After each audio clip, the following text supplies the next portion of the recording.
¿Qué hay, camaradas? ¿Cómo estamos? Espero que se encuentren muy bien. Les mando un gran saludo. Esta es otra de esas cápsulas de geopolítica para promocionar el curso de historia de Rusia que voy a estar dando con los camaradas de la isla de Minerva. Ya saben, módulo 2, desde la revolución hasta nuestros días, inicia el 27 de noviembre.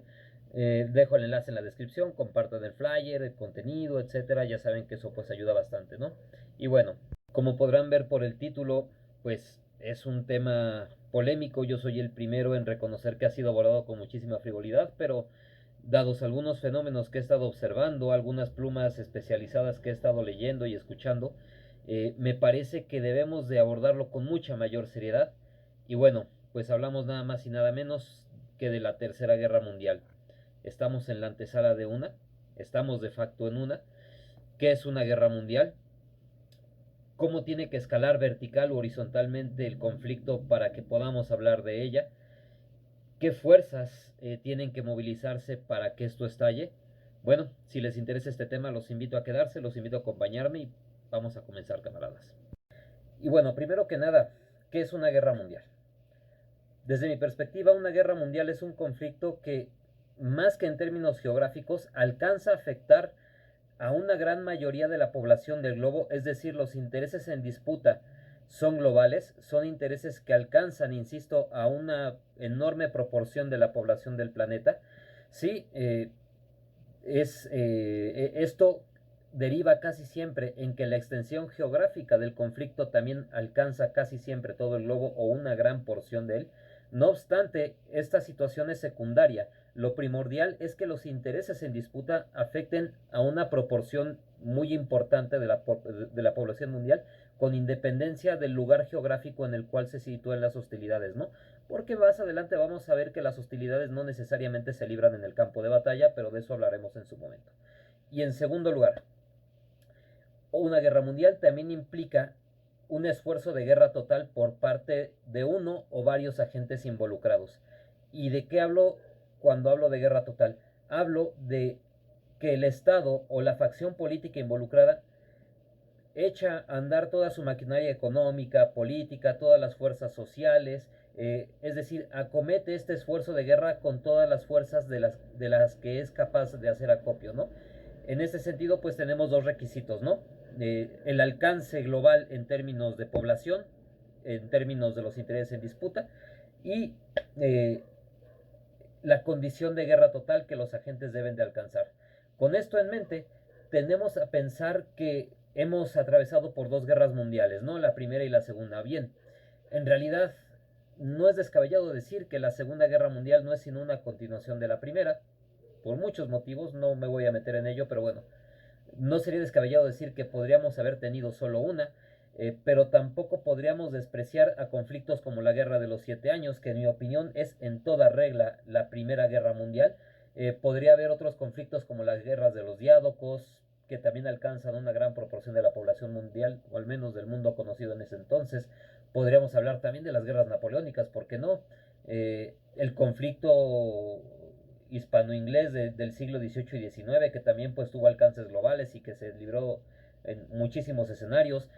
En fin, realmente ha habido muchos conflictos que podríamos denominar como guerras mundiales. Yo me quedaría con la primera, como esta guerra de los 7 años, con la segunda, con la de 1914 y como la tercera, la de 1939, ¿no?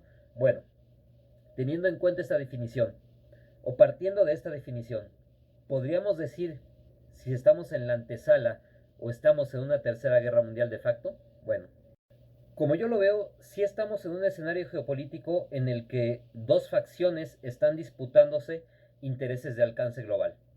Por un lado tenemos al bloque emergente encabezado por China y Rusia, y por otro lado tenemos al bloque consolidado encabezado por los Estados Unidos y secundado más o menos por los países europeos, ¿no?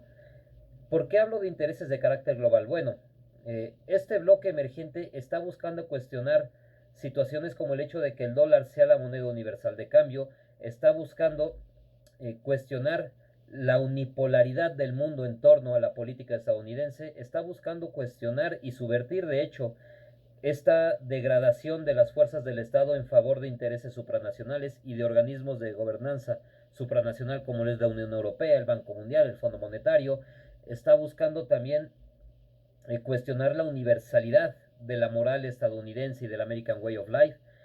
Y en ese sentido, pues los intereses en disputa son de carácter cultural, son de carácter geoeconómico, geoestratégico. Evidentemente, pues también hay intereses militares de por medio. Estados Unidos está buscando la destrucción del mundo eslavo, está buscando la balcanización de Rusia, está buscando el sometimiento de China, la subordinación por lo menos de China, si no sometimiento, por lo menos la subordinación al quitarle su espada más potente, que es la propia Rusia. Y bueno, con esto en mente, creo que es incuestionable el hecho de que los intereses en disputa son de alcance global y que el conflicto que se está disputando, que se está librando entre Estados Unidos y el bloque emergente, concretamente ahorita mismo con Rusia, es de alcance global y en consecuencia podría ser tildado de una guerra mundial. No obstante, aún no hemos llegado al escenario de guerra total, porque si bien existe una ofensiva económica, existe una ofensiva cultural, ciertamente existe una ofensiva militar, pero no es una ofensiva militar directa, es una aproximación indirecta, es una guerra proxy en contra de Rusia, y lo mismo Rusia también está tomando la ofensiva en contra de los socios de Estados Unidos en África. Rusia no se está quedando de brazos cruzados, se está devolviendo golpe por golpe, e incluso a nivel económico Rusia parece estar ganando la partida claramente a los Estados Unidos, no solamente respondiendo a las sanciones, sino también pues eh, lanzando torpedos justo a la línea de flotación de la economía estadounidense, que es el poder del dólar como moneda, ¿no? Bien, no obstante, todas estas dimensiones de la guerra, no obstante que la guerra se está librando en lo económico, en lo cultural, etcétera, desde mi perspectiva, ninguno de los dos contendientes ha entrado todavía en un escenario de guerra total. Los esfuerzos siguen siendo limitados y sobre todo el enfrentamiento no es directo. Las dos facciones en disputa no están enfrentándose directamente y esto desde mi perspectiva no nos permite hablar tan abiertamente de una guerra mundial, o por lo menos no de una guerra mundial total. Estamos hablando de una guerra mundial solamente restringida a algunos campos de enfrentamiento posible. Tenemos el ciberespacio, tenemos el factor propagandístico, lo que el coronel Pedro Baños denomina la guerra cognitiva, tenemos la guerra económica, evidentemente, pero insisto, falta el choque armado directo entre los dos contendientes principales, ¿no? Y este escenario aún no se da. En consecuencia, no estamos todavía, desde mi perspectiva, en una guerra mundial y difiriendo con algunos analistas a los cuales yo respeto mucho, creo que aún no podemos hablar de una guerra mundial. Sin embargo, creo que sí estamos en la antesala de una. ¿Y por qué lo digo? Lo digo sobre todo porque nos encontramos en un escenario llamado trampa de Tucídides. ¿Qué es la trampa de Tucídides? Bueno, es un escenario en el cual, ahorita mismo no me acuerdo el nombre del analista estadounidense que lo planteó, se habla de que fue el miedo de Esparta ante el ascenso de Atenas lo que llevó a Esparta a atacar a Atenas en determinado momento, ¿no?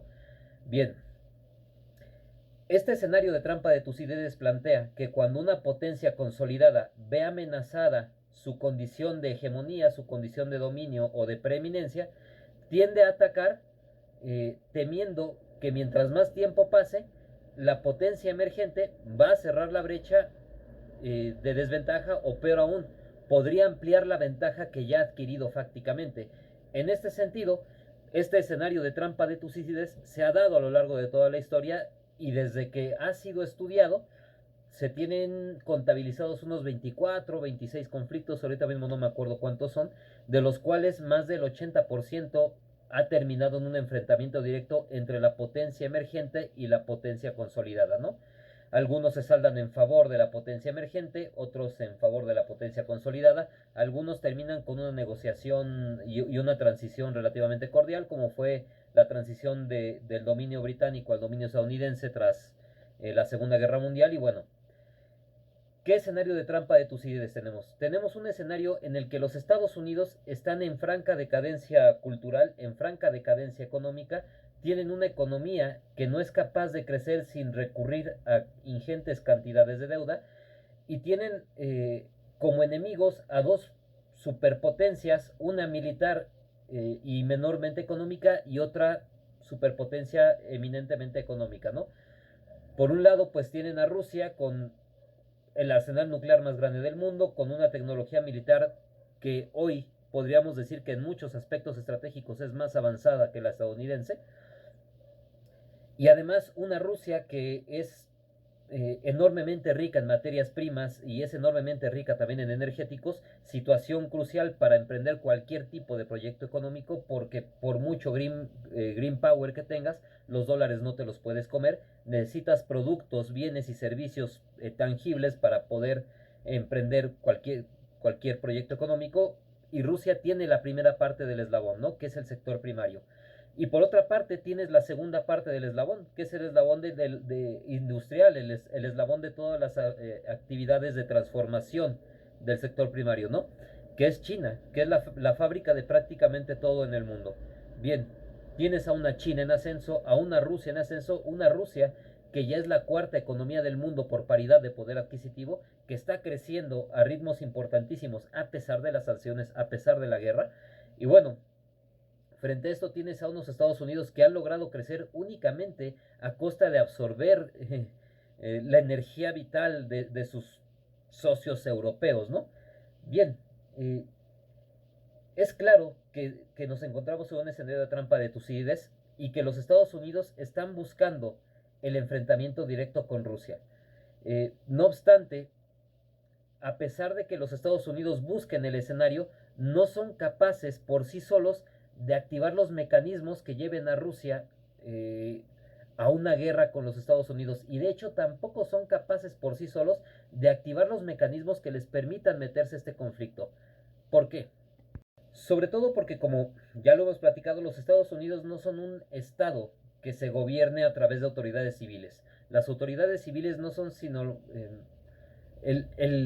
la careta que tiene el sistema para legitimar ante la ciudadanía estadounidense la condición de dominio de los oligarcas que de verdad toman las decisiones en Estados Unidos. Hablo de grupos de poder cultural como Open Society, hablo del lobby tecnológico, hablo del lobby mediático, del lobby judío, el consorcio o el complejo militar industrial, en fin, un montón de grupos de poder, de individuos que tienen, Wall Street por poner otro ejemplo, ¿no? Que tienen un enorme peso en las decisiones de los Estados Unidos y que en realidad son los que dictan la agenda política. Y bien, si estas personas, estos grupos de poder son los que deciden, ¿por qué no han podido ir a la guerra? Bueno, en primer lugar porque no todos están de acuerdo. Muchos no están seguros en primer lugar de poder ganar la guerra, y de hecho, entre esos poderes fácticos que no están seguros de poder ganar una guerra contra Rusia, ¿quién creen que está? La CIA. Muchísimos analistas de la CIA y muchísima gente dentro del ejército de Estados Unidos ha filtrado informes, ha saboteado el esfuerzo de guerra de algunos aliados para evitar una escalada con Rusia. Y bueno, ya para empezar, aquí existe una oposición. El lobby tecnológico tampoco está del todo de acuerdo. Wall Street tampoco está del todo de acuerdo. Entonces, existe un desacuerdo entre grupos de poder para empezar. En segundo lugar, incluso habiendo un acuerdo, no existen todavía las condiciones materiales para asegurar una victoria. Vamos a suponer, insisto, que todos quieren ir a la guerra. El problema es que también saben que no están en condiciones todavía de tener una certeza de victoria. Ya les he hablado en otros materiales cómo Rusia se ha convertido en un agujero negro para la industria del armamento estadounidense, cómo Rusia ha devorado los stocks de armamento de los Estados Unidos, y además la capacidad que tiene ahorita mismo de Estados Unidos de acumular reservas de materiales estratégicos, la capacidad que tiene Estados Unidos de financiar una guerra teniendo una economía sobreendeudada y con altas tasas de interés, una economía que además no está produciendo riqueza real, parece muy cuestionable que tenga el pulmón suficiente para aguantar una guerra de largo aliento en contra de dos potencias como Rusia y China, que tienen una gran capacidad industrial y una gran capacidad de producción en cuanto al sector primario se refiere, ¿no? Entonces, eh, tampoco es que exista la seguridad de victoria, y ese sería un segundo factor. El tercer factor también es que la guerra se hace con hombres, la guerra se hace con gente en el campo de batalla, y aquí es en donde entra en juego un factor un poco más complejo, porque a pesar de que estos oligarcas gobiernan los Estados Unidos, no son capaces de convencer del todo a sus gobernados o no tienen gobiernos que hayan sido capaces de convencer al electorado estadounidense de que tienen que ir a la guerra en contra de China y en contra de Rusia. Incluso en Europa esta división es aún más visible. En Europa algunos partidos de ultraderecha están llegando otra vez al poder, debido precisamente pues a la preocupación genuina que existe en la población europea por un conflicto de este tipo, ¿no? Y bueno, en este sentido, no es descabellado que mucha gente, o que más bien exista el temor de que si no se justifica adecuadamente ante la población el entrar a la guerra, la población termine rebelándose, o la población sencillamente no pelee, sencillamente se entregue, no dé bien la batalla. Y bueno, en este punto, este es otro factor que está presionando en contra del estallido de una guerra mundial abierta y total, ¿no? Pero por otra parte, también tenemos presiones muy fuertes en favor de ella. Ya les he dicho, pues muchos grupos de poder, por ejemplo el lobby judío, bueno, el lobby sionista más bien. Tenemos aparte de Wall Street también, tenemos el consorcio militar industrial quiere, pero no puede. El lobby mediático también. El Open Society también es otro de los agentes que con más fuerza está promoviendo la guerra. El grupo neoconservador, los halcones neocons, estos tipos del proyecto para el nuevo siglo americano, pues son uno de los sectores más beligerantes de los Estados Unidos. Y bueno, realmente los movimientos progresistas de esta chatarra intelectual, pues son también de los que más presión están haciendo para llevar al mundo a la guerra, ¿no? Y bueno, con esta situación en mente, eh, quieren, eh, insisto, pero no pueden. Sin embargo, una situación que a mí en realidad me da mucho miedo es que, están conscientes de que si no hacen la guerra ahora, muy probablemente, o más bien no muy probablemente, cada día que pasa que no entran en guerra abierta contra sus principales rivales políticos, es un día que se vuelven más débiles ante ellos. Es un día de ventaja o desventaja, un día de ventaja que pierden o un día de desventaja que se aumenta a esta cuenta, ¿no? Entonces, esta situación no hace sino recrudecer esta preocupación de la trampa de Tucídides, ¿no? Y en segundo lugar, una victoria rusa en Ucrania pondría en entredicho la pertinencia de la OTAN, minaría por completo la credibilidad del poder militar de los Estados Unidos, porque los Estados Unidos han invertido más en Ucrania que en cualquier otra guerra en su historia, y esto pues podría podría socavar para siempre la credibilidad de los Estados Unidos como potencia militar. Cada día que pasa, pues el dólar se debilita, cada día que pasa, pues los BRICS y este bloque económico que se está consolidando, pues ganan solidez, ganan cohesión frente a sus enemigos. Y bueno, la verdad es que si en algún momento Estados Unidos se ve humillado o se ve o su derrota es muy evidente, pues alguien podría presionar para provocar a Rusia de una manera tal que ésta no tenga otro remedio que responder la provocación, y entonces ante esta respuesta visceral de los rusos tratar de convencer o tratar de darle a su población el argumento que necesita para apoyar la guerra, ¿no? Entonces esto es una situación que a mí me preocupa bastante, y algo que también podría suceder es que ante la perspectiva de esta derrota estadounidense, la gente o la oposición política se empiece a preguntar el por qué siguieron las órdenes de este grupo de poder, y pues terminen rodando cabezas. Y no nada más hablo en el sentido literario, hablo en el sentido textual, ¿no? Bueno, eh, desde mi perspectiva, creo yo que sí estamos en la antesala de un conflicto muy peligroso. Creo que ni siquiera la llegada de Trump al poder eh, nos garantiza absolutamente nada. De hecho, los atentados en su contra, ya les había dicho en otro material cuál es el motivo que estaba detrás, que era precisamente pues el tratar de engrasar los andamiajes de la guerra. Y bueno, vamos a ver cómo se desenvuelve esto, camaradas. Yo en lo personal, insisto, los insto a mantenerse informados. Y pues nada, lo dejo por aquí, camaradas. Ayúdenme compartiendo este material, el flyer. Ya saben, me hacen un gran favor al compartir mis cursos, ¿no? De hecho, he de comentarles que nuevamente estoy en Shadowban, mis anuncios no se ven, mis cursos no aparecen por ningún lado y pues ahorita mismo me ayudaría bastante que me tiraran esquina con eso. Urbiedor, abrazos, no balazos. Bye bye.